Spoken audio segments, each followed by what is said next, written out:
Hi guys, this is me Richa Chadha. You're in one corner of my house today and I am speaking to you for Cosmopolitan's work from home issue. We all know why we have to work from home, but I want to make it a little bit interesting for some of you who are watching. So because I don't do method acting, I devised a technique with which I could sort of get into my characters real quick and get in and out of them also quickly, because you don't want it to have any kind of mental impact on you. So I broke it down backwards. What are the five senses? You have sight, smell, sound, taste, and touch, right? So obviously, I can't eat into my character or see.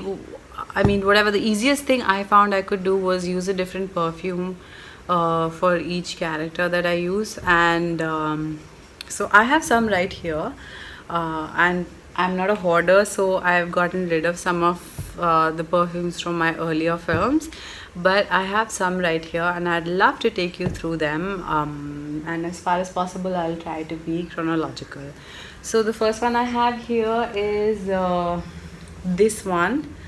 um, uh, Basically a variant of this was what I used. Music for her was what I used for my character in Ram Leela, because she was supposed to be sort of loving and funny and sort of peaceful and very feminine at the same time. So that was what I used for that. Then for the first part of Fukre, I used a perfume called Provocative Woman. But obviously, because she is a provocative woman, she's a gundi. I don't have that anymore, but I have what I use for the second part, which is this Chanel Mademoiselle. Because by the second part in Fukri Returns, she's sort of more refined, and even though she spent time in jail, she set her sights even higher, and she wants to be like, she's treating her business like a full-on business. And yeah, so this is for Fukre.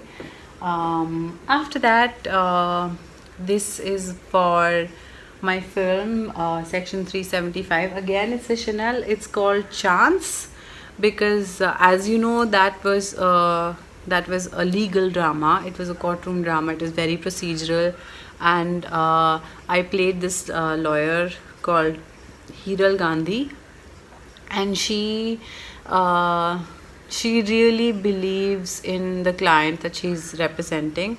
She's a public prosecutor, and she's sort of very ethical. She's righteous rage, but still, if you've seen the film, you know that the case can go either way. So that's why this perfume is called Chance.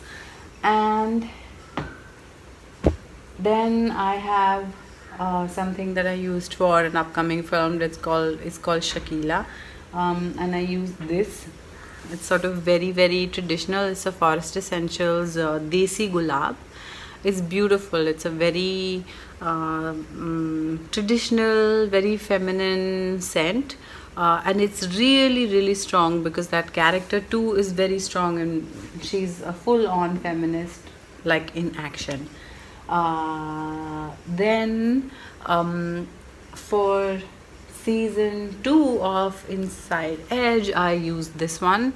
It's a vanilla and oud, Tom Ford, because I wanted something which was strong, like, so the oud, and at the same time feminine. So it's vanilla, because as you can see in season 2, even though Zarina thinks she's very strong, she's still being played, and that's because she's very vulnerable. And so I wanted a sweeter scent along with a stronger one.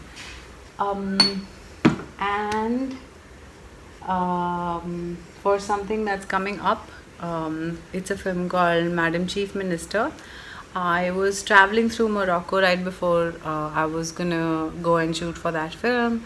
So again, I found a Yemeni perfumery in Morocco, in the city of Tangier, and again I found a very very typical sort of smell, a very desi scent for that character, because she's very rustic, but she's tough as nails. So again, this is vanilla oud, but surprisingly it smells really different from this one, because this is some hotshot brand, and this is a, I wanted authenticity, so this is a, I can't read Arabic, it's here the name of the brand, but yeah, I mean, let me smell them both for you to see. Nice. So this one's definitely sweeter, uh, because I guess this is more traditional for women than this. This is unisex and whatever. So this is, yeah. And again, for something that's coming up, which shall remain unnamed, I have this um, English Pear by Joe Malone. Yeah, English Pear and Freesia. Yeah, so I don't really even read sometimes what the perfume is. I just sort of smell my way through everything and then decide. And that's one of the last things I do before I go on a movie set. Yeah, so there you've gone through some of my perfume collection. I have many more, including some tiny ones from my theater days when I couldn't afford to buy a really expensive perfume, but local perfumes from itar shops and so on and so forth. And yeah, I mean, so I hope that you guys enjoyed this little strange solo interview that I've done, and I really hope that all of you can stay sane through this self isolation and social distancing. And remember, if you have a roof over your head, you ought to feel really grateful, because tons of people in this country right now are going hungry or are sort of don't have enough to eat. So open your hearts and do whatever you can in whatever capacity, and stay safe, stay sane, read, use this time productively, and I'm sending you lots of love and prayers.